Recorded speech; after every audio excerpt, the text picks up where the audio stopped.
talking about Wilaya as a solution to the Ummah's crisis. And this will be followed by the last Q&A of the day.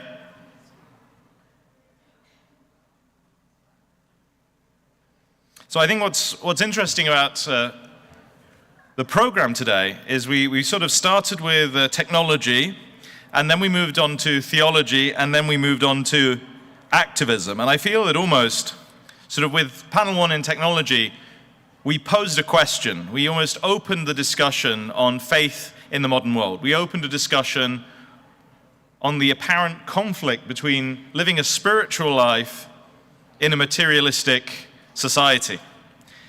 And then from there, we moved to a discussion of theology and history.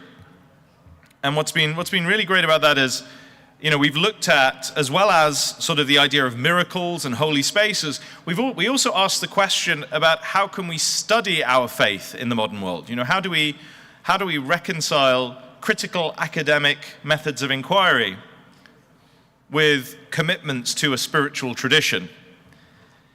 You know, and in that we saw sort of a plurality of views. We saw, you know, we had a very interesting critique, perhaps, of where some may say, you know, academia is incompatible with faith-based inquiry.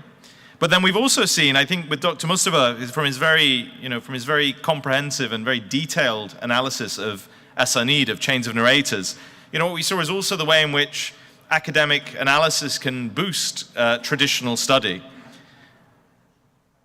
And now we're coming to faith-based activism, and I think this is really a key topic, because I think part of, you know, when we talk about living in the modern world, we talk about God in the modern world, but then how do we live godly lives in the modern world? How do we change the modern world? And I think that's what each of these papers in panel 3 is going to be speaking to.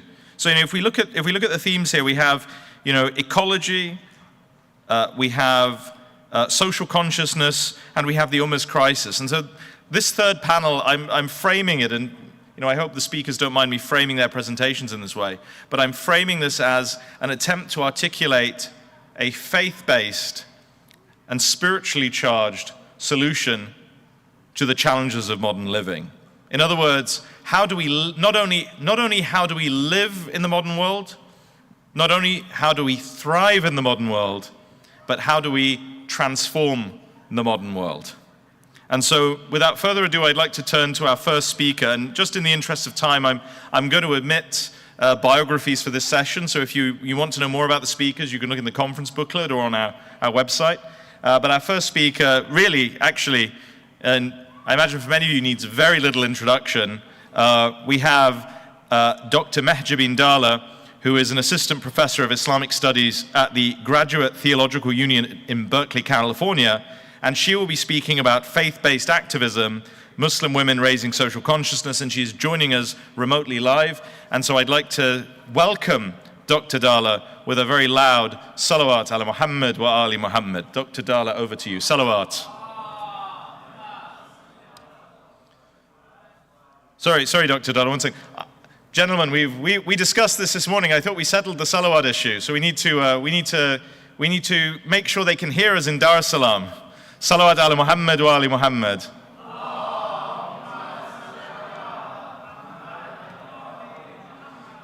That's a little better. I'm going to give them a call now and see if they heard that one. Okay, Dr. Dala, over to you. Thank you so much for joining us. Assalamu alaikum wa rahmatullahi wa barakatuh. Alhamdulillahi Rabbil Alameen, wa salatu wa salamu ala Sayyidina Muhammadin wa ahl baytihi at-tayyibin at-tahirin. Allahumma salli ala Muhammad wa ali Muhammad wa ajil farajahum. In the interest of time, I'm just going to assume that you're able to hear and see me until I hear an alarming message on WhatsApp.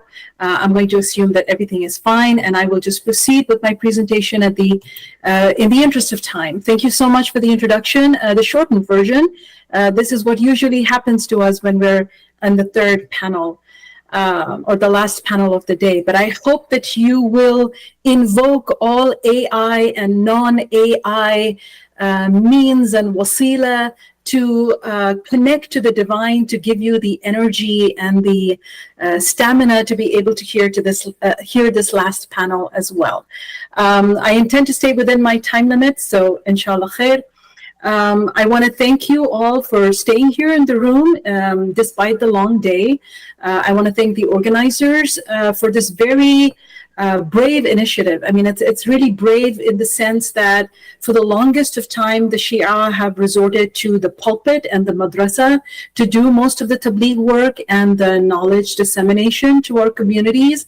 But I think what ICAIR is doing is really courageous, because you're trying to fuse academic studies and confessional and community knowledge dissemination as well. So it is really brave, and we'll see how far this can be productive and constructive. And of course, listening to the papers this morning, I'm sure we're all ready for criticisms as well. So thank you to everyone for being in the room, for having me virtually in the room with you. And to all those people who send me messages saying, oh my God, you're in Toronto. I am not. I am disembodied virtually, but here with you in spirit. And very, very fortunate to be part of the esteemed group of speakers who've shared so much of their valuable scholarship with us today. What I'm going to do for my paper is draw on my work in my community and in the academia. So I've been serving my community for more than 24 years in different positions. And for the last 7-8 years, I've been in the US academia as well.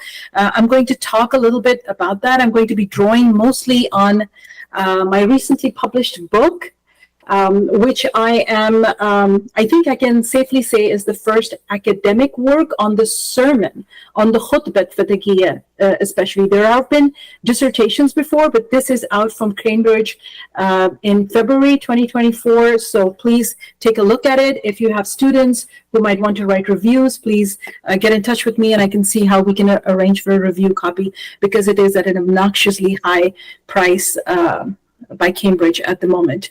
So I'm going to be drawing on this work and the entity that I study, and the words of Sayyidah Fatima Zahra Salamu Alayha that I have studied as really the focal point or the impetus for faith-based activism. I see Sayyidah Fatima Zahra Salamu Alayha as a woman who is driven by her love for God and by her unwavering and unabated confidence in the justice of God to be able to speak out against the tyranny of her time. And I see her as a role model for theology, for doing theology in response to the events of the world around us. And I also see her as a role model for social justice.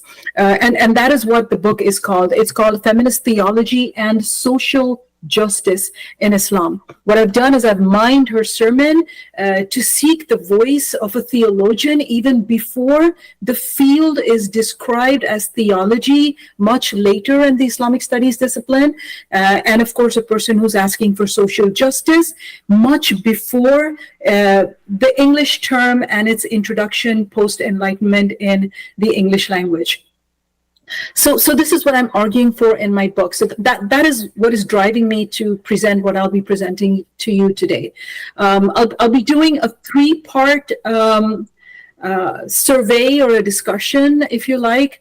In the first part, I'm going to look at what activism looks like, at least for me, drawing on my own experiences with talking about a woman like Sayyidah Fatima Zahra Salamu Alayha, talking about her, presenting her words in both confessional and academic communities. And when I'm using the word confessional communities, I'm going to be drawing upon the last 25 years of me visiting global Shia communities in the world, talking about khutbah fataqiyya, and how that has got me thinking about what activism looks like when we're looking at our own intellectual history within our own tradition. So that is what I mean when I say confessional communities. And then what has it been like talking about Sayyidah Fatima Zahra Salamu Alayha in academic spaces, mainly Christian, secular academic spaces. What has that been like? So that's going to be the major part of what I'm going to share today. And of course, I want to bring this back forward from the 7th century into the current and contemporary lived experiences of Muslims, especially Shia Muslims. And I want to talk about 2 female-led initiatives that have, I wish could get more visibility in our works as scholars. But I will be talking about my 2 interviews, one that I did in 2019 at the Stanmore Hujjat Mosque, and it involves female-led, faith-based, religiously mindful women and their activism. And then in 2024, just a couple of months ago, in preparation for this talk, I had the opportunity to speak to another social activist here in the US. So this is a little bit of a synopsis of what I'm going to talk about. So without further ado, I'm just going to jump right into what I need to share with you today. And that is, the implications of the theme of your conference today. Your conference is God in the Modern World.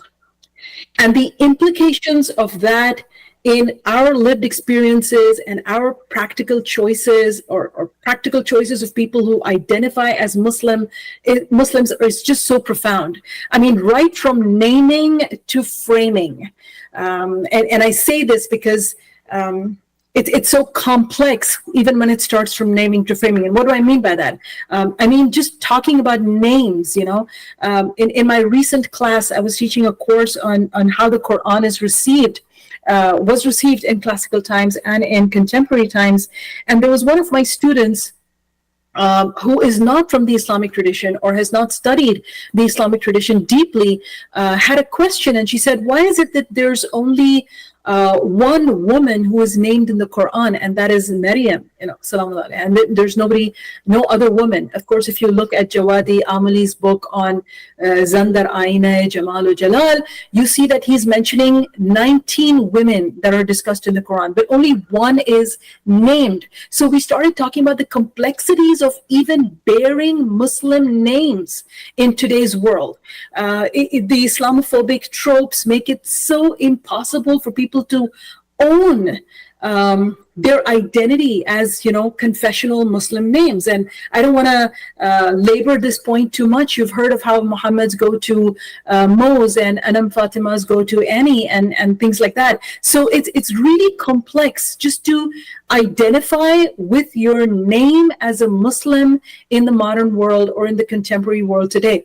And when I say framing also has its own complexities, I'm talking about just recently. Last week, we celebrated Eid in the Western world. And to ask for an Eid holiday by an employee or an Eid recognition or acknowledgement ceremony or post by your DEI committee at your workplace is seen as a fanatical gesture. It's like, oh my God, Muslims are fanatics, and now they want a blog post on Eid, or they want a holiday for Eid. But that same lens is not used, or that same frame is not used when you're talking about Christian holidays in a secular world. No one questions somebody who wants to celebrate Christmas and say, oh, this is about charity, this is about giving, this is about community, it's about family, it's about giving gifts. Everything is just so positive and rosy. But when you think about a Muslim who wants to do Eid, let alone Ashura or let alone Arba'in, it's always framed with this fanaticism. So I know I'm really reducing this very important conversation of God in the modern world, or even identifying as God conscious or Muslim people in the modern world, is not without its challenges and complexities.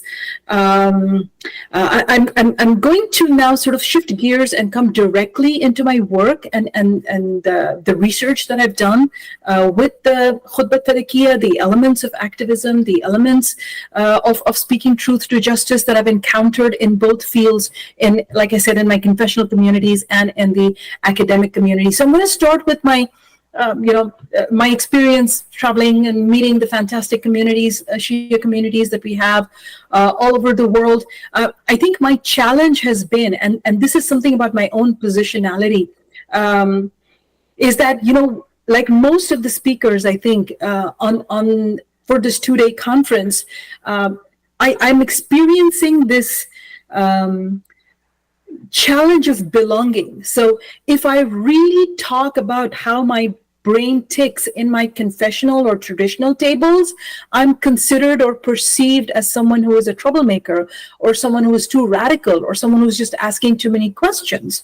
And I'm sort of even tabooed as a person bringing all these different frameworks into studying confessional studies that we don't have or don't accept or imagine. And my mind is going back to, crisis and consolidations that we just had that paper about.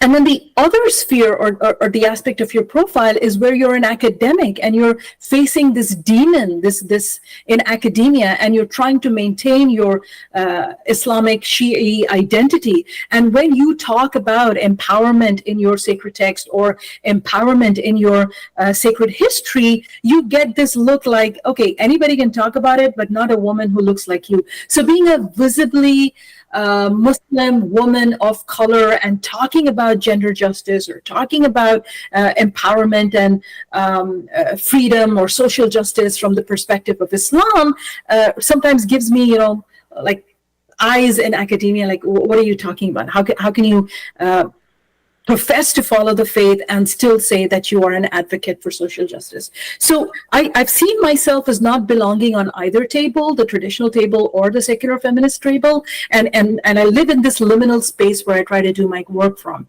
When I usually go to Islamic communities, and if it's a Fatimiyya, we'll always listen to how Sayyidah Salaam Alaiha is projected as the dutiful wife and the perfect mother, the perfect companion, and it is not to say that she is not. But then what I try to do is, besides all of that is being highlighted, and sort of I want to think like using her example to put women in their place, you need to be like this, and this is your place in society. This is how you stay in the home, and this is how you interact in society. I sort of raise uncomfortable questions. A couple of examples are, I raised the uncomfortable question about mourning for Sayyidah Zahra Salaam Alaiha, and how it might be an avenue for us to raise questions about family abuse and domestic violence. How do we talk about the broken ribs of Fatima Zahra Salaam Alaiha, while we might be perpetrators of hurting women and children or other members, senior members of our family, and then we think we can just wear a black dress and we can come down and we can sit and mourn in the mosques, and we're doing our duty to our religion and to the ethos and the values of our religion. So I will raise this uncomfortable question about where in Fatimiyas are we talking about family violence or domestic violence, which of course is not always received with a hip hip hooray. The second uncomfortable question that I will usually raise in these areas is to highlight Sayyidah Zahra Salaam Alaiha, of course, with all those accolades that she's usually highlighted with during our conversations and our speeches from the pulpits. I like to sort of put her out there like an agitator, like a person who was brave enough to agitate systems and mechanisms put in place by men of power or patriarchy. I know that's a loaded term, vis-a-vis the systems that have been spoken about or encouraged through the mercy of Allah subhanahu wa ta'ala. So where is the grace and mercy, the lutf ilahi, so to speak, when we're looking at her stance of, how Baqir al-Sadr says that she could have easily gone into the mosque by the private door that she had from her house, but she chooses to be seen publicly, and she takes the public route and comes from the main entrance. So I put forth this question and I ask, how are we in our contemporary times receptive of women who are raising these questions of agitating those systems that we've become so comfortable with. And we've almost started religiously sanctioning those systems and prescribing them to our women and our men. What would we do with a Fatima who walks into our mosque now and says, where is this in the book of God that you're trying to ask us to do, right? So just trying to not historicize it or put it so way back that it loses its relevance for our life and the remembrance of God in the modern world. Lastly, I think another uncomfortable question that I pose to people is the idea of religious leadership and the notion of Sayyidah Fatima Zahra Salamullah Alaiha as a leader for women and men. And I know this becomes a very problematic question. I'm reminded of a question from the audience that came after the panel one, where I think the questioner was asking about that hadith that in the end of times, in the time of Zuhur, women and children will have access to jurisprudential knowledge, or they will be able to teach jurisprudential knowledge. And there was that question, and sometimes I feel like, there is this infantilization of women's intellectuality where you think, no, you only know women's stuff, you only know women matters, you only know mother, wife, daughter, sister, when in the example of Sayyidah Fatima Zahra Salamullah Alaiha, you have an intellectually ripe, wise mind that is speaking from a place of God consciousness. And how, as communities, are we receptive towards women in that kind of leadership? And again, in the interest of time, there are many things we can say from Surah Tahrim, where Allah subhanahu wa ta'ala says, ضَرَبَ اللَّهُ لِلَّذِينَ آمَنُوا إِمْرَأَةُ Fir'aun. God gives the example of the wife of the Pharaoh and Maryam ibn Imran, التي أحسنت فرجها. And these women as examples for الذين آمنوا, not just women. So we've become accustomed to the persona of Fatima Zahra Salamullah Alaiha projected as a role model for women in our societies, when really, based on the Quranic inquiries, she or women like her are role models for women and men. So all this has its element of making those spaces a little uncomfortable by these questions. Fast forward to being in academia, to talk about women like Fatima Zahra Salamullah Alaiha is really difficult. Well, one, and I don't need to labor this much because it's already been spoken about, is that most of the foundational knowledge in US academia, at least, is produced by Orientalists. So it's this outsider view of what women should be in Islam. And, we work with that groundwork. You look at the 1960s influx of immigrants coming from South Asia and bringing with them Islamic studies and more emic voices, more insider perspectives of what Islamic studies should look like. But again, when these people are coming in, they're trying to hold their positions, get their immigration status. So you're seeing most of them having to conform to secular norms to be able to have their chairs or their positions and their teaching job opportunities. So you're not really finding a deep dive into voices like the women's voices like Fatima Zahra Salamullah Alaiha.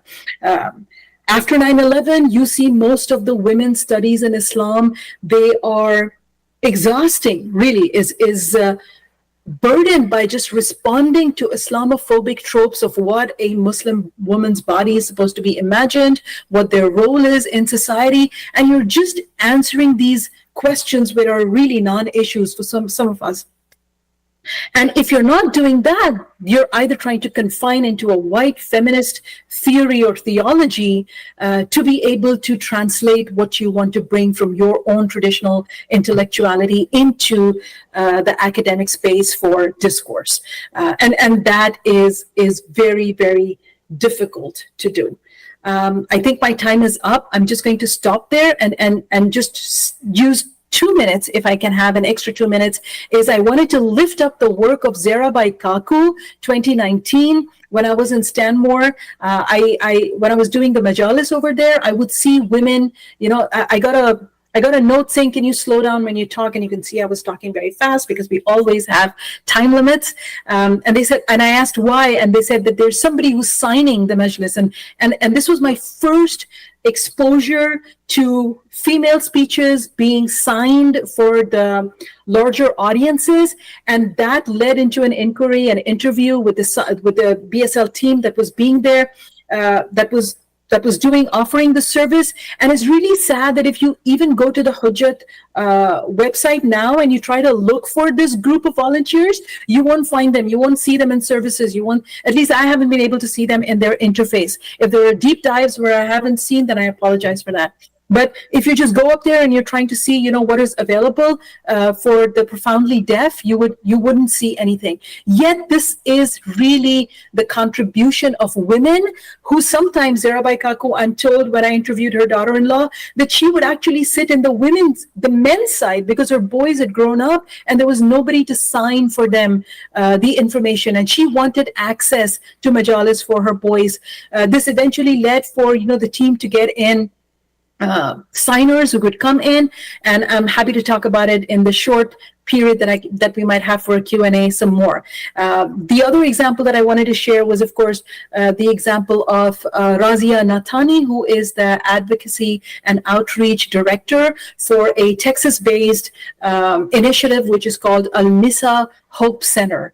You can look them up. They're also on Instagram. They do fabulous work. And I think one of their accolades among many is that they were able to get this bill passed from the Texas legislative authorities. And it's a bill that will now mandate judges and attorneys to get education on trauma infliction, especially in family abuse, so that when they are looking at court cases from Muslim families, they know what the background should be like. I know I'm leaving you with more cliffhangers than information, but this is what I could do given the limited time that I have. I am so grateful for your patience, and I understand that I have really sped through this, but I'm happy to stay for the first 10 to 15 minutes of the Q&A to be able to respond to any thing that needs more clarification. I look forward to your feedback and if there are any questions. Thank you so much, and I apologize if I've taken a few extra minutes from the next presenter. Alhamdulillahi Rabbil Alameen. Wassalamu alaikum wa rahmatullahi wa barakatuh.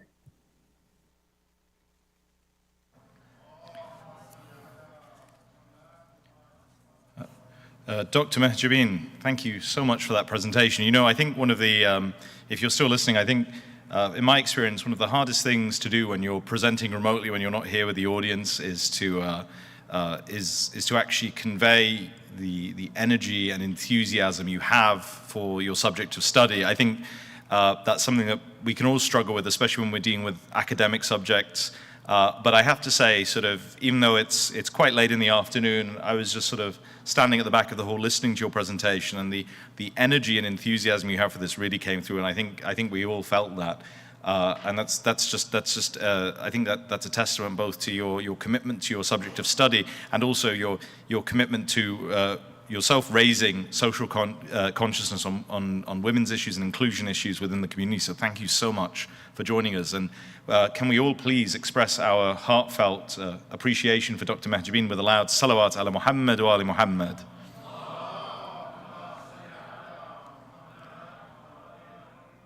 And I think especially the points that Dr. Mahjabin raised at the end about signing and inclusion and access to knowledge, these are really important things that we at ICAIR also need to take on board when it comes to planning events and conferences. And I hope that moving forward we can broaden that dialogue. And thank you for agreeing to stay on the line for the Q&A, which will be happening at the end of this panel session. We're now going to move to our next speaker, who is looking at a different area of activism. And now, I've known Sheikh Muhammad Ali Ismail in many capacities over the years. He is an outstanding scholar of law and hadith studies and Islamic studies in general, and Tafsir al-Quran too, which is what he's here to present on. He's an outstanding teacher at the Islamic College for Advanced Studies, where he was my colleague for many years. And he is also the most exacting editor I have ever worked with on publications. I mean, he has such, the attention to detail, the genuine care for the quality of a publication. That's something that I, as a translator and an editor myself, and someone who's very interested in publishing good quality books, that's something I really appreciate, and I can't emphasize enough. And actually, he has. There was a translation I did a few years ago of a Tafsir al-Aswa by Faiz Kashani, that the Islamic College is publishing next month. I believe we've got a book launch coming up, and he was the editor on that. And this was a huge 5-volume Tafsir. It's a very complex text, and I have to say that seeing just everything from the typesetting to the cover design to the layout, this reflects a scholar who cares deeply about knowledge, cares deeply about precision, and cares deeply about Islam, cares deeply about the Islamic tradition. And most of all, the last capacity I know him in is as a very dear friend. And last year he was with us in Dar es Salaam. We were in Dar es Salaam together, and we had a great experience there. And so it's with great pleasure that we're welcoming him back to another conference with us, this time in Toronto. It's not quite as sunny here, but we get, we're used to that in London.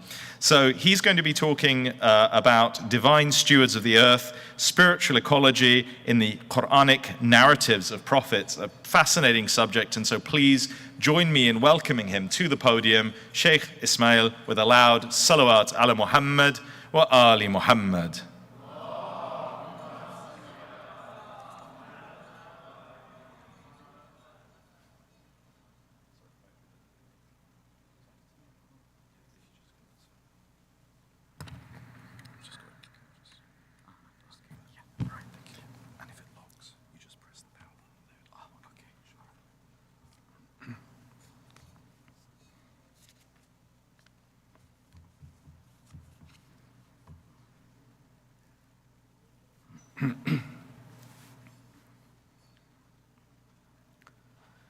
أعوذ بالله من الشيطان الرجيم بسم الله الرحمن الرحيم الحمد لله رب العالمين وصلى الله على محمد وآله الطاهرين اللهم صل على محمد وآل محمد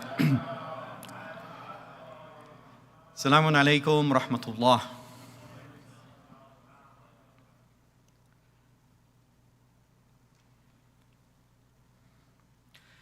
In this presentation, I aim to achieve 2 key objectives. Firstly, to unveil the profound ways in which the Quran portrays prophets as exemplars of environmental stewardship. And secondly, to highlight the deep connection between spiritual values and the guardianship of the natural world. I'll start by explaining key terms, laying the groundwork for understanding the foundational concepts. Then I'll delve into the integrated ethos of spiritual ecology in Surah Al-Baqarah, showing how a series of verses in this surah frame the discussion. Following this, I'll examine the beautiful names and environmental ethics, linking the divine attributes to the stewardship of the natural world. I'll then investigate the Quranic stories of Prophet Nuh alayhi salam and the Ark, Prophet Hud alayhi salam and the people of Ad, Prophet Saleh alayhi salam and the people of Thamud, Prophet Sulaiman alayhi salam and the harmony of creation, each narrative illustrating important lessons in environmental stewardship. My presentation will conclude with reflections on the implications of these narratives for contemporary environmental ethics, advocating a path towards a more sustainable and equitable world. So what do I mean by environmental stewardship and spiritual ecology? Well, environmental stewardship is the responsible care and management of the natural environment through conservation and sustainable practices to ensure its health and preservation for future generations. In other words, it involves taking proactive steps to protect and nurture the planet, ensuring its resources and beauty remain intact for those to come. Spiritual ecology is an approach that merges spiritual insights and practices with environmental stewardship based on the teachings of the Quran and Hadith. It emphasizes the deep connection between the natural world and calls for a human role that centers on the guardianship and thoughtful care of the earth. So, spiritual ecology, in a nutshell, advocates for a harmonious relationship between spirituality and the environment, using humans to act as protectors of the earth, guided by the principles and wisdom of the Quran and Hadith. Now, verses 28 to 31 of Surah Al-Baqarah present a deeply integrated ethos of spiritual ecology. They outline a comprehensive framework that links beliefs with environmental stewardship. Firstly, in verse 28, we are reminded of the miracle of life given by Allah subhanahu wa ta'ala, setting a foundation for understanding our existence and purpose. Bismillahir Rahmanir Rahim. كيف تكفرون بالله وكنتم أمواتا فأحياكم ثم يميتكم ثم يحييكم ثم إليه ترجعون. How can you deny God when you were lifeless and He gave you life? Then He will cause you to die, then bring you back to life, and then you will be returned to Him. Then verse 29 tells us that the creation of the earth and heavens is for our use. هو الذي خلق لكم ما في الأرض جميعا ثم استوى إلى السماء فسواهن سبع سماوات وهو بكل شيء عليم. He is the one who created everything on the earth for you. Then He turned to the heaven, fashioning it into 7 heavens. It is He who is knowledgeable about everything. This verse conveys that all creation is intended for human benefit. Then, in verse 30, a pivotal verse when it comes to environmental stewardship and spiritual ecology, we learn about our role as Allah's vicegerents and representatives on earth. وَإِذْ قَالَ رَبُّكَ لِلْمَلَائِكَةِ إِنِّي جَاعِلٌ فِي الْأَرْضِ خَلِيفَةً. Remember, O Prophet, when your Lord said to the angel, surely I am appointing a vicegerent on the earth. And finally, in verse 31, we are told that the foundation of this divine vicegerency is rooted in the knowledge and manifestation of Allah's beautiful names. Al-Asma'ul Husna. وَعَلَّمَ آدَمَ الْأَسْمَاءَ كُلَّهَا. He taught Adam the names, all of them. Now, this passage of the Quran links faith to environmental stewardship. It starts by depicting life and death circles as expressions of Allah's power, setting the context for our existence and purpose. The text then highlights the creation of the earth and heavens for human benefit, emphasizing our duty for responsible management. Being designated as Allah's vicegerents on the earth stresses our role in protecting and sustainably managing the environment. Finally, the discussion of divine names reveals that our stewardship is grounded in understanding and embodying Allah's attributes. To illustrate the relationship between the beautiful names of Allah and our responsibility towards the earth, I'll present some examples of actions that reflect divine attributes. As stewards, as Khalifas of Allah subhanahu wa ta'ala, humans are tasked with embodying divine names such as Al-Muhaymin, the guardian, the protector, Al-Mu'eed, the restorer, the reinstator, Al-Hafiz, the preserver, the protector, and Al-Muqsit, the equitable, the just. While certain actions resonate with all 4 names, each name also has a unique focus and emphasis. For example, Al-Muhaymin emphasizes the role of humans as overseers, safeguards, and protectors of the earth.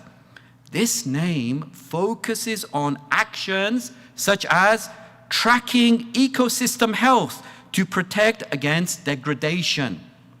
Al-Mu'id focuses on the restoration and renewal of the natural world.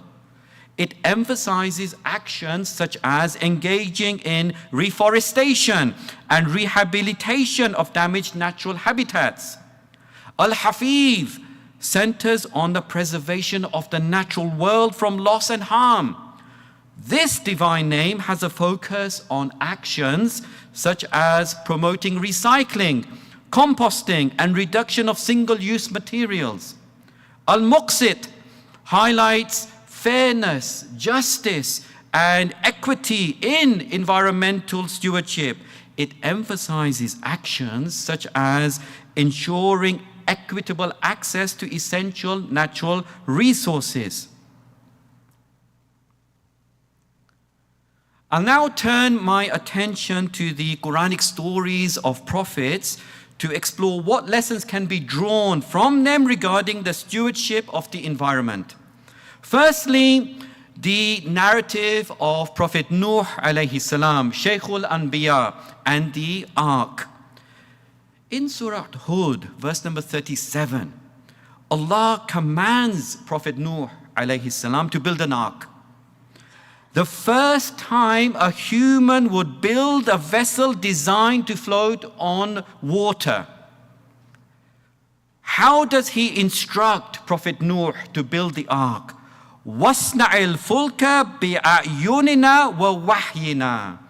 Build the ark under our gaze and with our guidance, meaning under the supervision of Allah and with His support and revelatory teaching. Because the building of the ark by Prophet Nuh, including the dimensions of its length, width, height, even the type of wood that was used, and the quality of the construction were all guided by Allah. This verse teaches profound lessons in environmental stewardship. Firstly, guidance in environmental efforts. Environmental actions represented by the building of the ark should be done under divine guidance. وَاصْنَعِ الْفُلْكَ بِأَعْيُنِنَا وَوَحْيِنَا. Secondly, dependence on divine will. The success of any endeavor depends on divine help and support.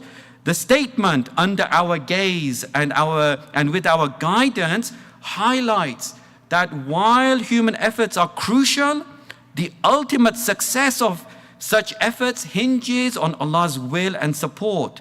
Thirdly, preparation and responsiveness. When was the instruction given to Nabi Nuh to build the ark? It was given to him before the flood came. And this highlights the importance of being ready and reacting effectively to environmental warnings. Allah also instructs Prophet Nuh in another verse, Surah Mu'minun, verse number 27, فَاسْلُكْ فِيهَا مِنْ كُلٍّ زَوْجَيْنِ اثْنَيْنِ وَأَهْلَكَ. Take on board a pair, one male, one female, of every species, so that Prophet Nuh would be able to restore the world's animal population after the flood. After everything was destroyed, he would be able to rebuild and restore the animal species of the world. This teaches us about preservation of biodiversity. The instruction to save a pair of every species by boarding them on the ark underscores the importance of biodiversity and the human role in its preservation. Every form of life has value, and humans have a stewardship role that includes protecting species from extinction.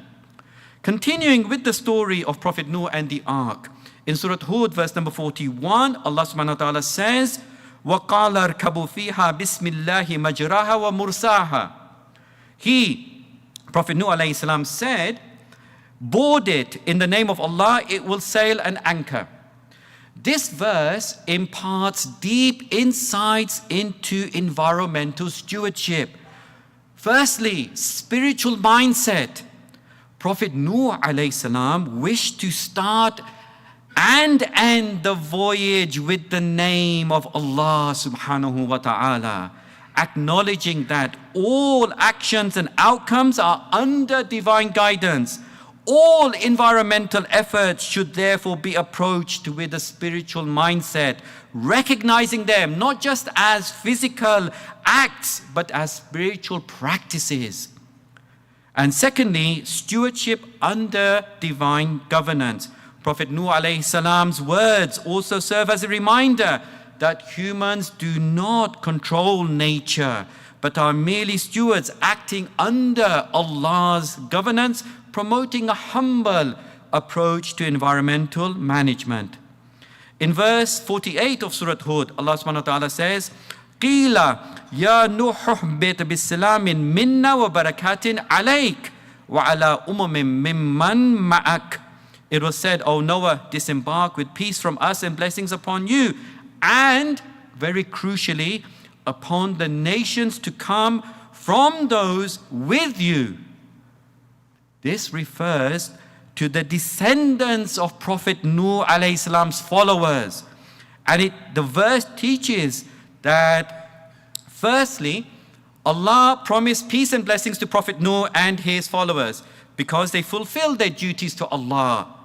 Crucially, however, Allah uses the term nations, the plural of ummah, and He says, from those with you. This indicates that Allah is referring to the descendants of those original followers. Hence, Allah's promise of blessings and peace were not limited to Prophet Nuh alayhi salam and his immediate companions, but extend to all future believers who have the same values. Therefore, if we today align ourselves as true followers of Prophet Nuh alayhi salam and act as faithful stewards of Allah subhanahu wa ta'ala on earth, we will also qualify to receive Allah's peace and blessings. Secondly, survival through cooperation. The ark symbolizes survival through cooperation and collective effort. Just as Prophet Nuh alayhi salam's followers had helped him build the ark, today's environmental challenges can be overcome when communities work together. And thirdly, resilience and adaptation. Prophet Nuh alayhi salam's story is one of fortitude and being able to adjust to catastrophic changes. It teaches us to adapt to environmental changes and be resilient when faced with climate emergencies. I'll now move on to the story of Prophet Hud alayhi salam and the people of Ad. This story, the story of the Ad people, their rise to power, their rejection of Prophet Hud alayhi salam, and their eventual downfall, provides several key lessons on environmental stewardship. Firstly, gratitude and humility. The Ad were endowed with blessings of physical strength, fertile land, and technological prowess. They constructed a city of extraordinary splendor, Iram, the city of pillars. They carved out enormous monolithic pillars as tall as the mountains from which they were extracted. They moved these massive pillars to Iram and used them as the base for their large homes. This would have required advanced engineering and transportation skills. However, their downfall began when they took these gifts for granted. They drifted into extravagance, arrogance, and idolatry. This underscores the importance of recognizing blessings as gifts from Allah to be used with gratitude and humility. Secondly, sustainable use of resources. The Ard's construction of Iram demonstrates advanced skills, but also hints at potential over-exploitation of natural resources. Their story serves as a caution against the unsustainable use of resources, reminding us to balance the needs and ambitions with the health and preservation of the environment. And thirdly, technology and moral responsibility. The Ard story is also a reminder that technological advancement should be coupled with moral responsibility and aim to serve the well-being of all creation, not merely to display human dominance or achieve material gains. We'll now turn our attention to the narrative of Prophet Saleh alayhi salam and the people of Thamud.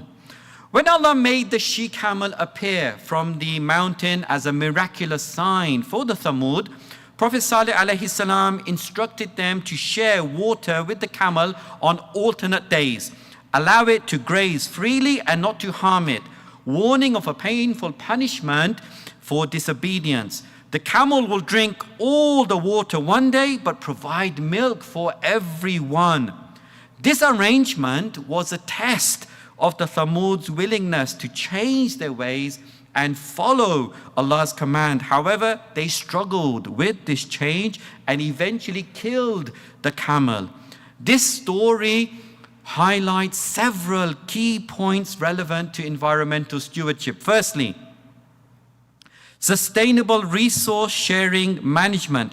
The command to allow the she-camel to graze freely and drink the water underscores the importance of respecting and sharing environmental resources.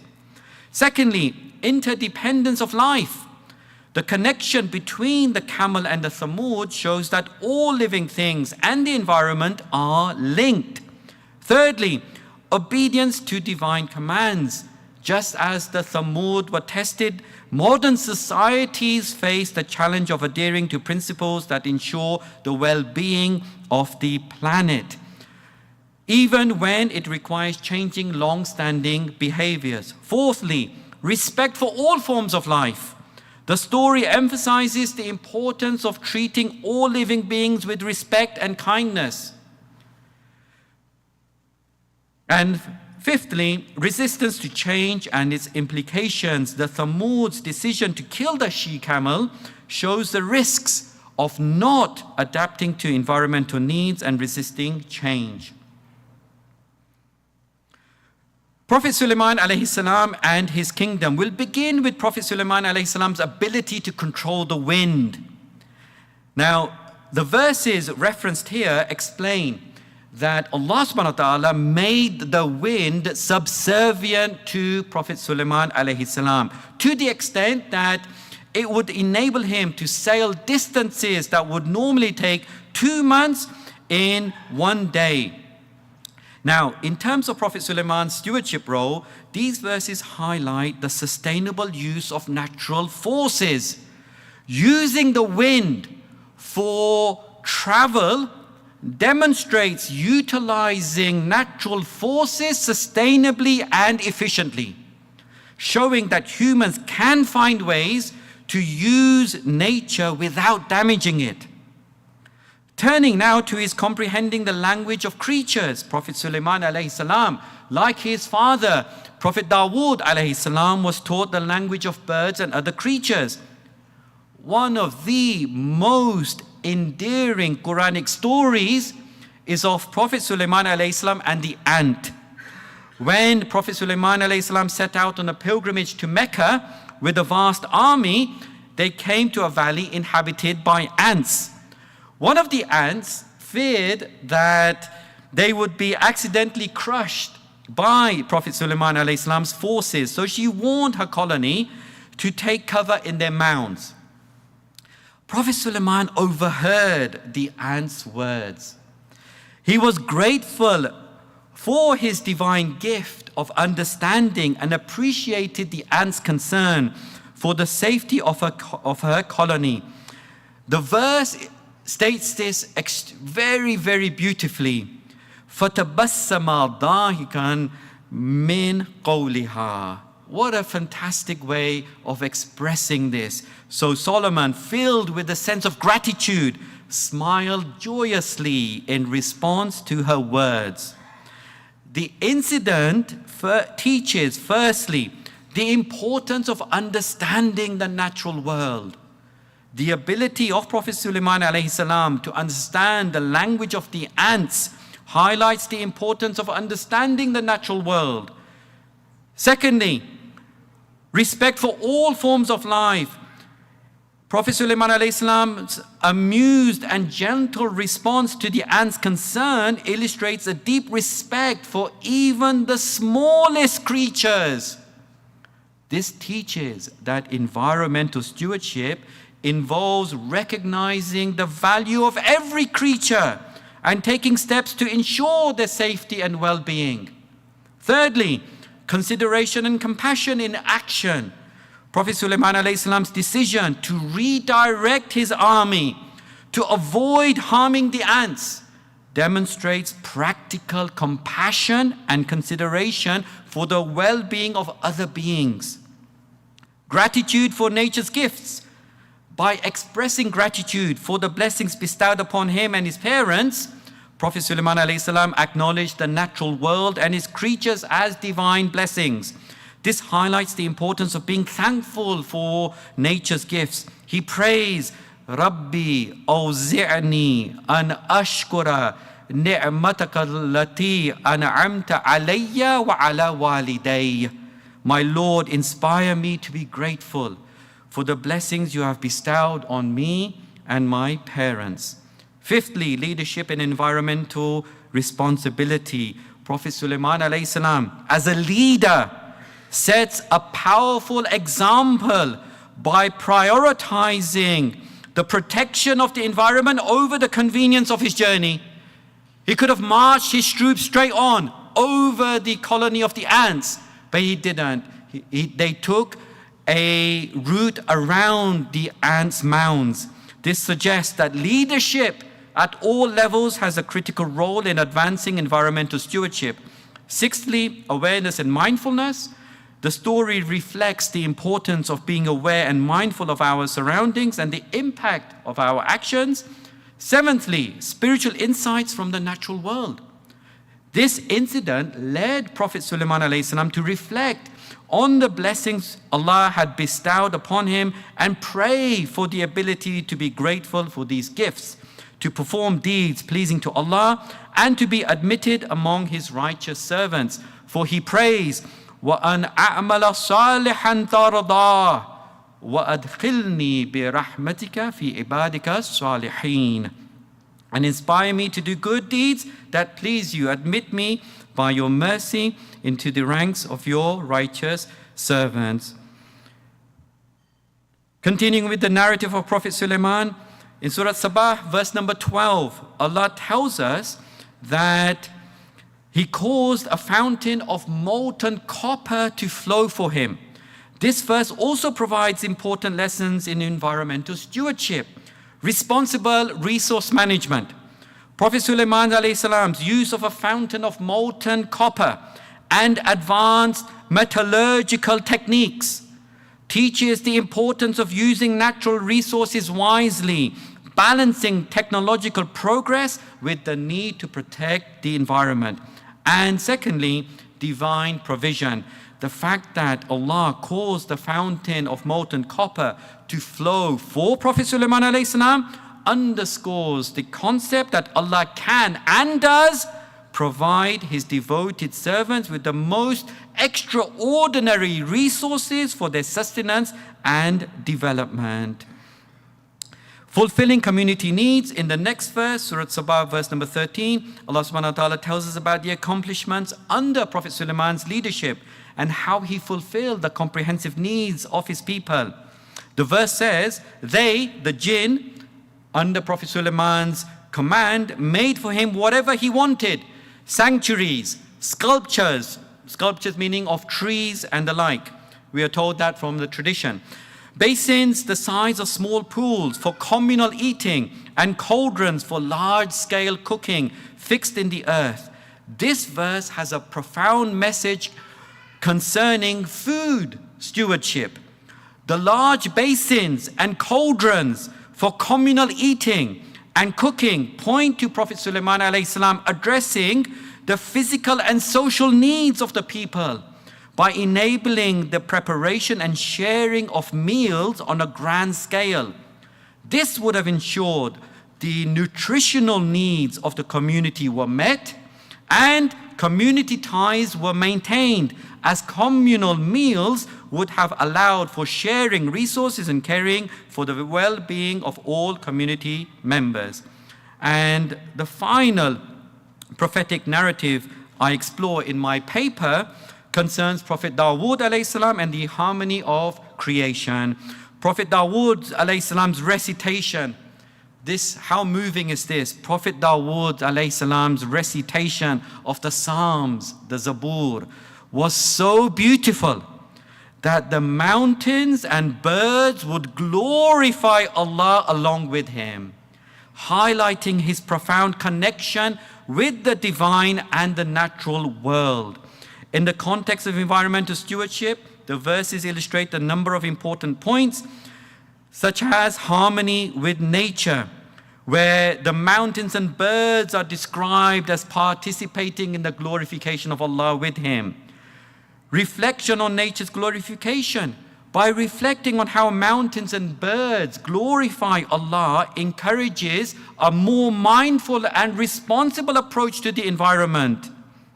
Thirdly, inclusivity in environmental conservation, the involvement of both the inanimate. The Quran talks about mountains and birds, inanimate and animate aspects of nature in the act of glorification, shows that environmental stewardship encompasses all elements of the earth. And fourthly, the role of knowledge and wisdom. The verses mention that sound judgment and knowledge were granted to both prophets, Prophet Sulaiman and Prophet Dawood alayhi salam. وَكُلًّا آتَيْنَا حُكْمًا وَعِلْمًا. These qualities were instrumental in their interaction with the natural world, highlighting the importance of acquiring knowledge and wisdom to understand and solve environmental challenges. The last part just concerns softening of iron. We all know that Prophet Dawud alayhi salam was granted the ability to manipulate iron easily and without the need for heat and lots of intense labor. These verses offer profound insights into environmental stewardship, such as preservation through supernatural abilities. This is something very relevant to us today. The verses say that Prophet Dawood alayhi salam was granted the supernatural ability to soften iron. For what purpose? For the purpose to make armor to protect lives. They don't say it was for making weapons. This points to a divine preference for preservation over destruction. And secondly, ethical leadership and peaceful stewardship. We saw how Prophet Sulaiman, despite having the power to control jinn and the natural forces, chose not to use these abilities for war. Instead, he used them to focus on building up spiritual and communal well-being. Similarly, Prophet Dawood used his skills not for military gain, but for protection. So both prophets used their extraordinary abilities for ethical and peace stewardship. Conclusion. In conclusion, the Quranic narratives of prophets Nuh, Hud, Saleh, Sulaiman, and Dawood alayhimus salam provide compelling models for understanding and implementing environmental stewardship grounded in spiritual ecology. These stories highlight the critical importance of ethical environmental management, the respectful use of resources, resilience in the face of ecological challenges, and the harmonious relationship between humanity and nature. By embodying the roles of divine vicegerents on earth, individuals can draw upon spiritual values to foster sustainable practices, enhance social justice, and build community cohesion. Through embracing the models of prophetic stewardship, humanity can navigate the pressing environmental crisis of our time with insight and foresight, charting a path towards a more sustainable and equitable world for future generations. Thank you very much for your attention. Wassalamu alaikum wa rahmatullah.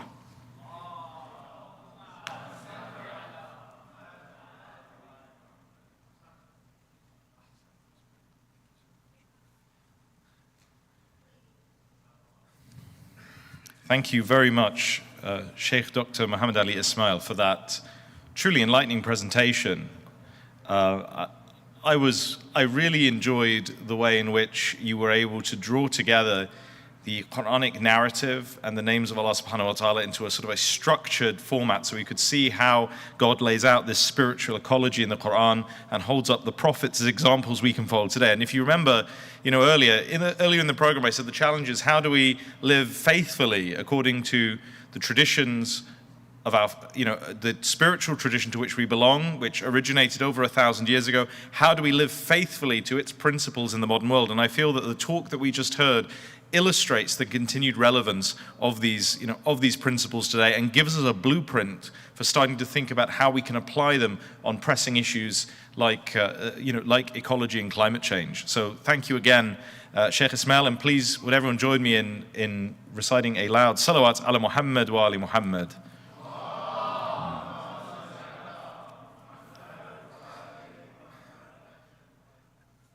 And now there's a saying in English about saving the best for last, and in this case, I do not use that as a term of exaggeration.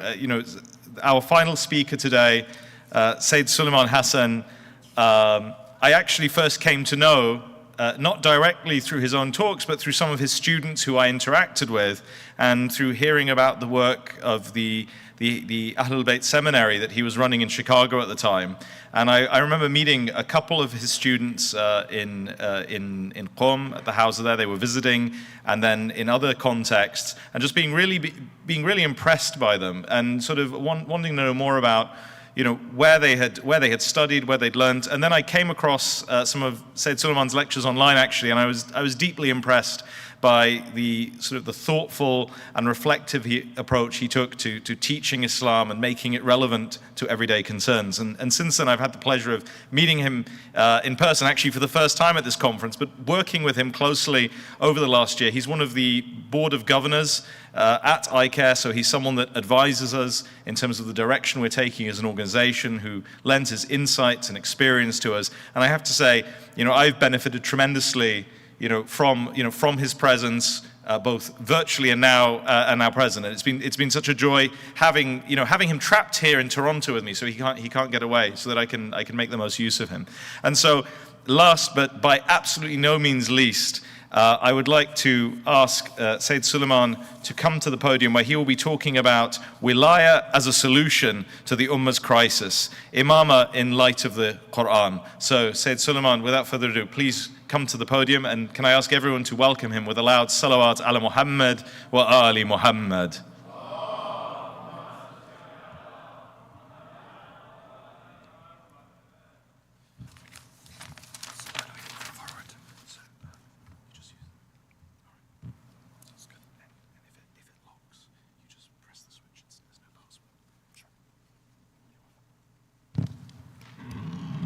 Don't think this was designed for my height.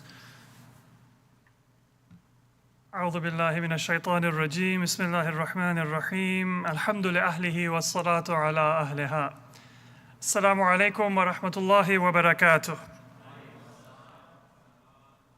Inshallah, we're coming now towards the end of the first day of this conference, and I know that we are a little bit behind schedule. I'm going to do my best to try to recuperate as much time as possible so we are able to do justice to the question and answer period for the previous session and this session, and at the same time at least try to get to the heart of the points that I wanted to raise. So inshallah we'll be able to do that with some success, inshallah, with the salawat ala Muhammad wa ali Muhammad.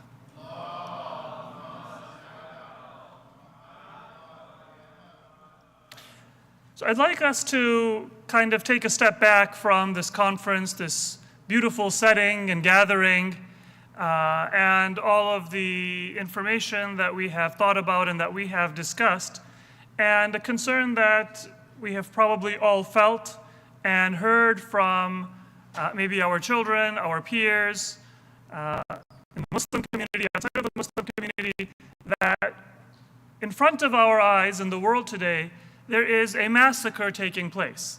And sometimes it's difficult for us to say that we're just going to live our normal lives and go to school or go to work or even come to the masjid or attend a thoughtful conference like this when there is such a momentous crime and tragedy that is taking place before our eyes. And sometimes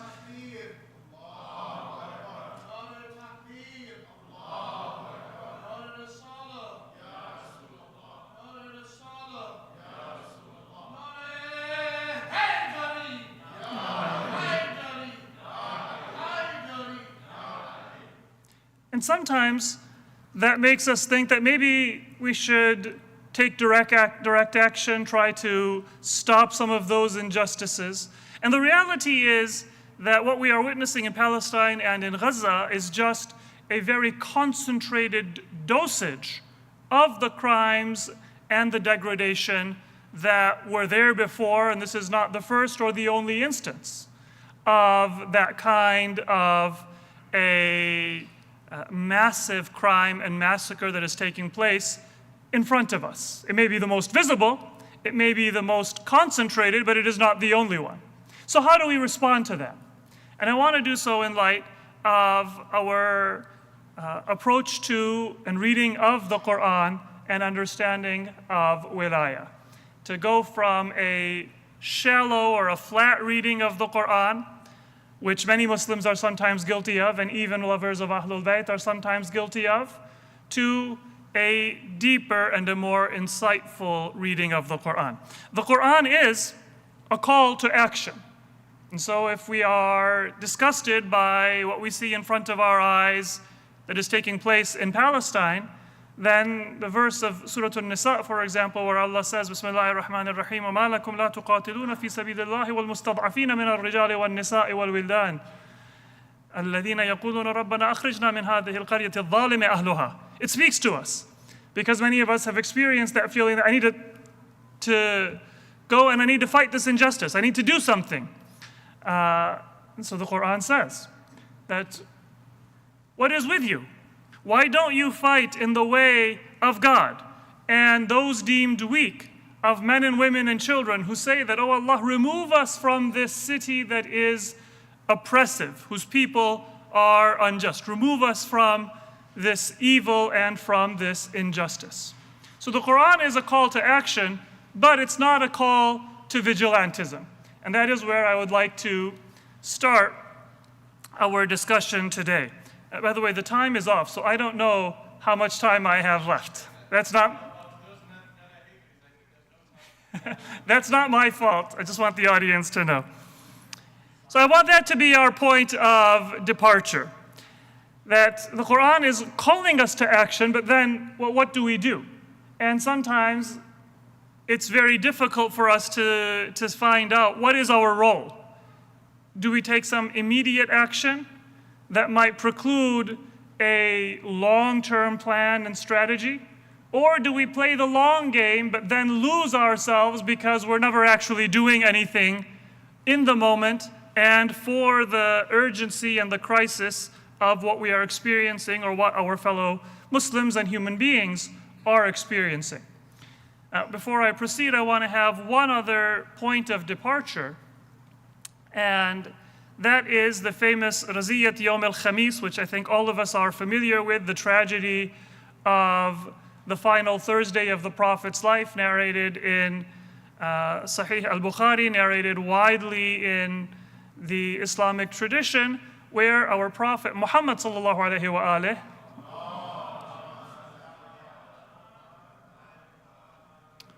alihi said that هَلُمَّ أَكْتُبْ لَكُمْ كِتَابًا لَا تَضِلُّوا بَعْدَهُ. Come, let me write for you a book after which you will not go astray.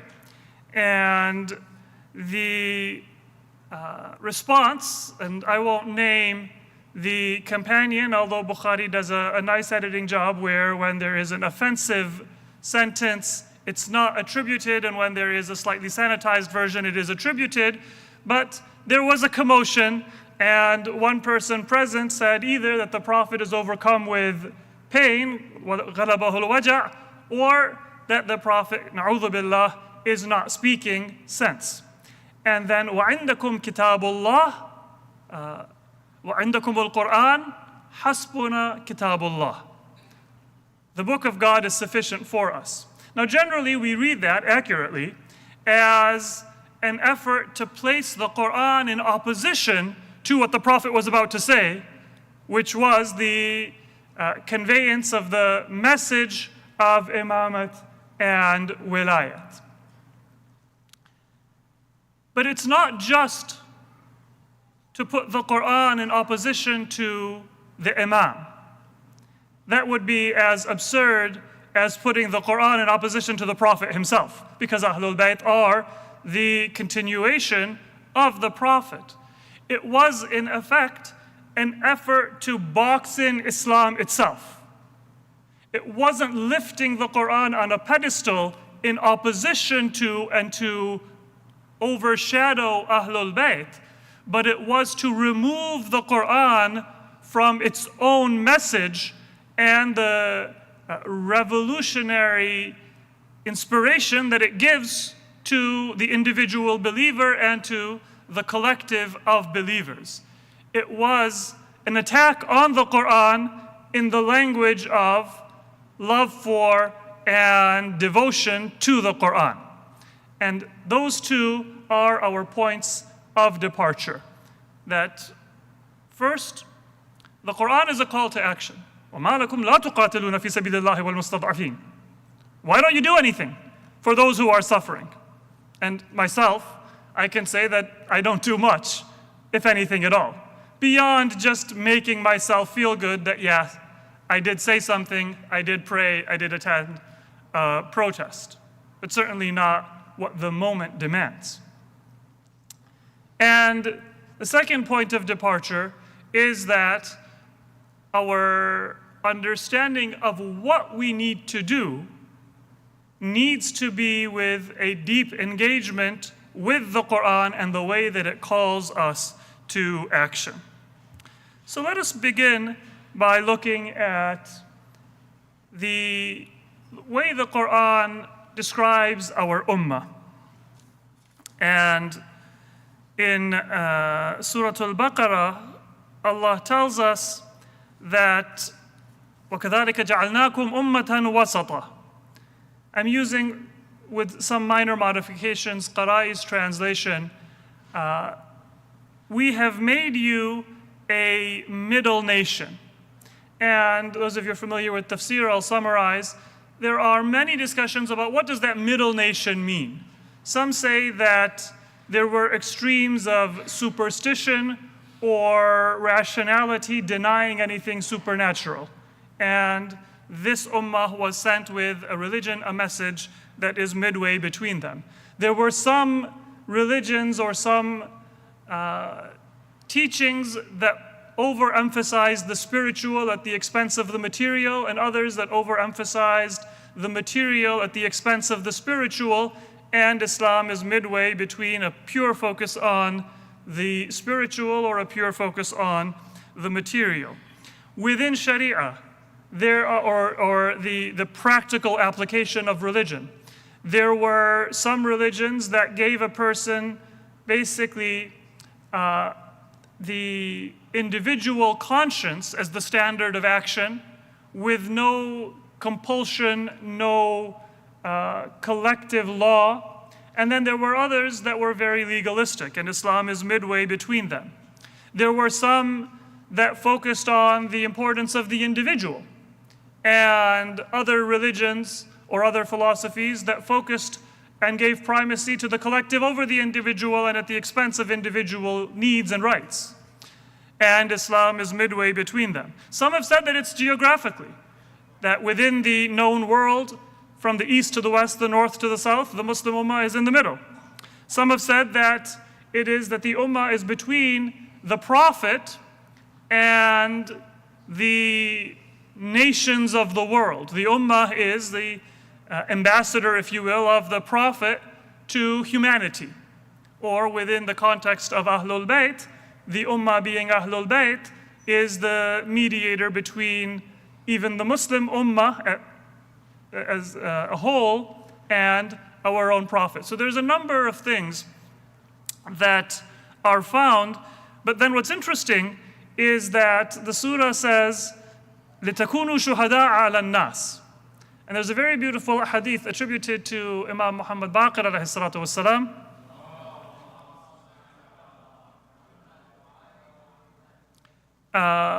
which says that, there are among this ummah people that it would not be permissible for them to be witnesses over a pack of beans in the market. Huzmatu Baqr. So how is it that so many people say that this verse refers to the entirety of the ummah? An even more extreme case is in Surah Al Imran when the Quran says, "Kuntum khayra ummatin ukhrijat lin-nas." You are the best ummah that has come for the people or for humanity. And as hadith tell us, I believe the hadith is from our sixth Imam, Imam Ja'far as-Sadiq alayhi salatu wassalam,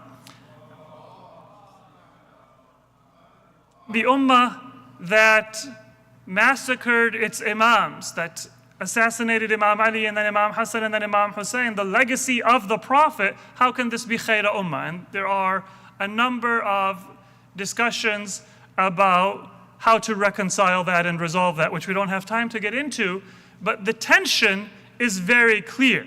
The Quran is addressing a collective, but that collective is not worthy of that address.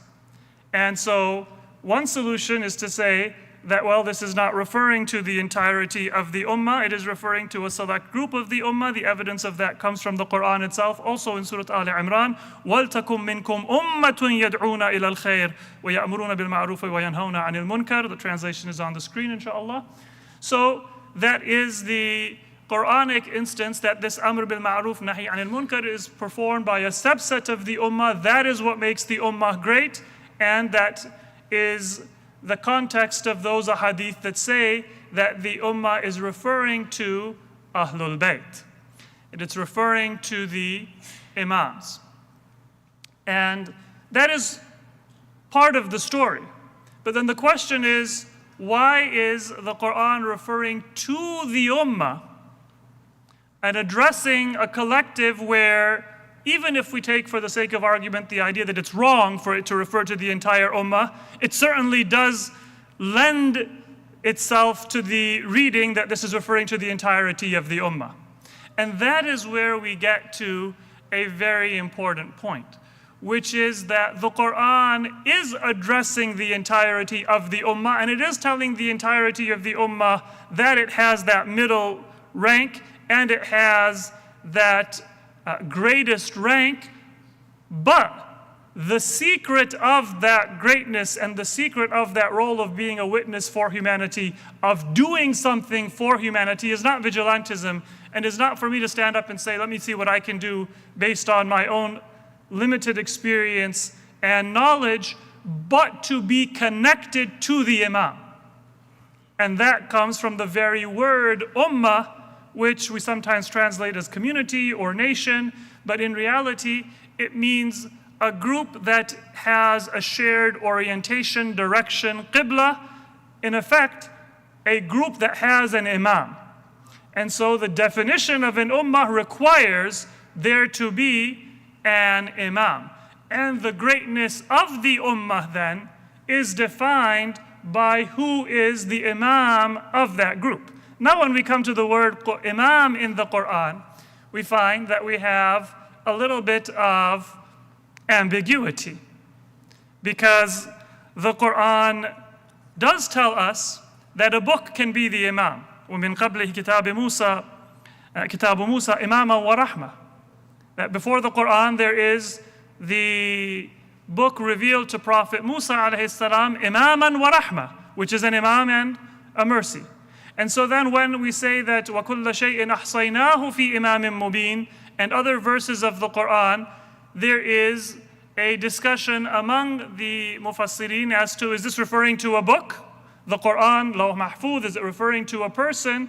There is a little bit of a difference of opinion among mufassirin. But then when we find the usages of the word imam, both in the singular and in the plural, a'imma in the Quran, we find that it is applied to a book, the book revealed to Prophet Musa, but also it is applied to people. Most famously, in the appointment of Prophet Ibrahim alayhi wa ala nabiyyina wa alayhi salatu wassalam as a imam, inni ja'iluka linnasi imama, and the Quran speaks in verses of a'imma yahduna bi'amrina, those imams who guide according to the command of Allah. And so what we find in the Quran is that our call to action is to recognize that we have a responsibility towards the ummah. Sometimes we get into a mentality of always being critical of our community and sometimes idealizing other religious communities or other groups and condescending to our own. So that we are part of this collective, but then we should not look at it in terms of just the present state of the ummah, but rather as an aspiration and as a group that is defined by the imam. And that comes through very beautifully in the prayer we find in Surah Al-Furqan. The believers are those who say, رَبَّنَا هَبْ لَنَا مِنْ أَزْوَاجِنَا وَذُرِّيَّاتِنَا قُرَّةَ أَعْيُنٍ وَاجْعَلْنَا لِلْمُتَّقِينَ إِمَامًا. And I know that I'm coming towards the end of my time. But in this verse, we have a prayer that, oh Allah, grant us joy and comfort in our spouses and offspring. And then, وَاجْعَلْنَا لِلْمُتَّقِينَ إِمَامًا. And this seems like a grandiose prayer for a person to make. There are a number of translations. You can see a few of them. I didn't attribute them. Some of them use a plural. Make us leaders, paragons, imams, guides, patterns. Some of them use a singular, a pattern, a model. Make us the foremost. Make us an example. Give us the grace to lead the righteous. But if you look at the verse, all of those translations have one of two problems. The most common translation will be plural, make us imams. But the verse does not say, وَاجْعَلْنَا لِلْمُتَّقِينَ أَئِمَّةً. It says, وَاجْعَلْنَا لِلْمُتَّقِينَ إِمَامًا. And imam, as we see in the Quran, is not examples or paragons or patterns, it is leadership. In fact, even those who misguide their people, وَجَعَلْنَاهُمْ أَئِمَّةً يَهْدُونَ إِلَى النَّارِ. They are also imams, but they lead their people to the hellfire. It's not yahduna bi amrina because they're not leading to guidance. They're not divinely appointed. But imamat is more than just an example or a paragon. So what is the verse saying? What is the actual prayer? It is, make us an imam. And that answers the question that how can I pray to be an imam? Well, I'm not praying to be an imam. I am praying to be part of that dynamic of being a member of the ummah who points to, who obeys, who follows the leadership of the imam. So it's a single imam. But that imam's teachings and leadership and the obedience to the imam should permeate every single member of the ummah. And so rather than a very flat reading of the Quran, we have a very profound implication for how every member of the ummah is connected to our purpose and, in effect, our marching orders in life through our service, our love, our obedience to our imam. So we are not praying to be leaders so much as we are praying to be connected to that paragon and that exemplar, which is a source of salvation and guidance in this world and in the hereafter.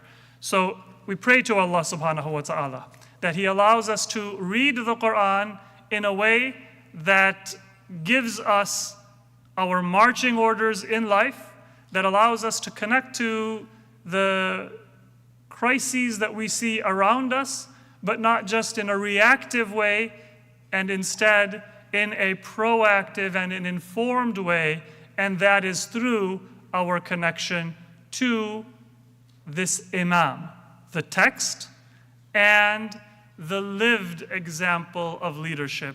And it only makes sense to conclude that with a prayer for the reappearance of our Imam, in whose mission and in whose appearance we will find a final culmination of the purpose of humanity and an end to all the evil and the injustice that we are witnesses to around us. Wassalamu alaikum wa rahmatullahi wa barakatuh.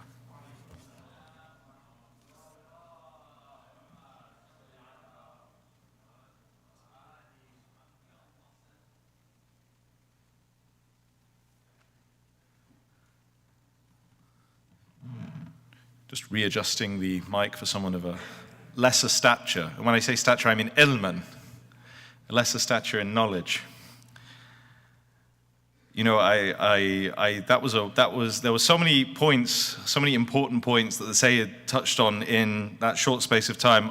I don't know how to summarize that. I'm just relieved that we've recorded it so I can watch it again and again. You know, it was, you know, I think the way Sayyid Sulaiman was able to link the wilaya of the Ahl al-Bayt, alayhim salam, to the concerns of the contemporary world and the injustice we see in the contemporary world, and actually proposing a solution based on that in the space of 20 minutes, that is really at the heart of what we're trying to do with this conference. And I just think, to say more about how good I thought that talk was would diminish my praise for it. So I'm just going to ask everyone to join me in expressing our heartfelt appreciation for Sayyid Sulaiman with a loud salawat ala Muhammad wa ali Muhammad.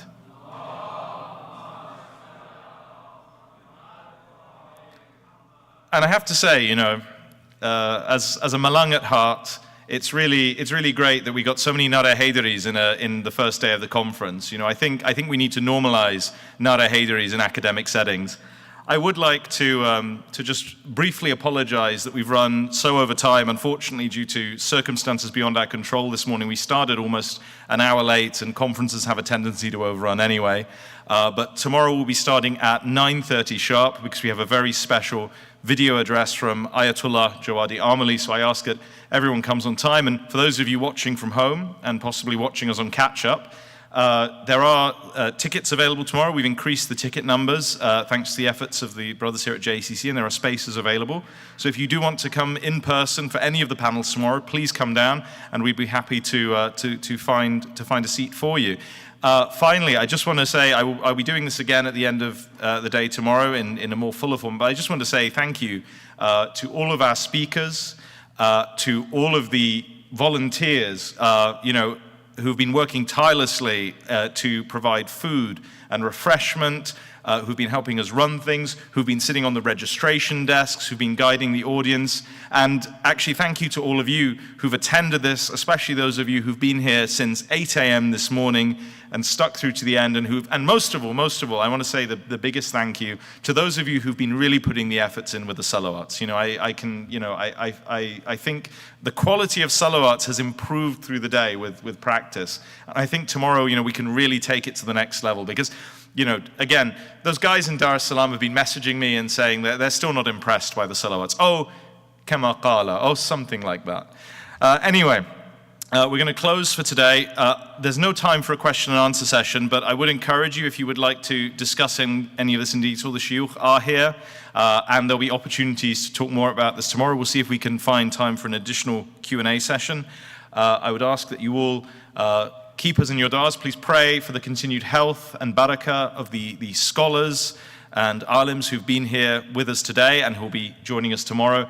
And just one final thing.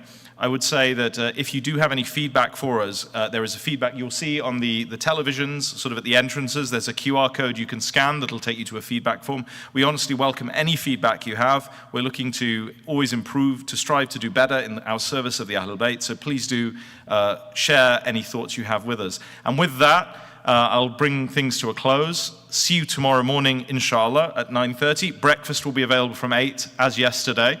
Wassalamu alaikum wa rahmatullahi wa barakatuh. Please recite as-salawat.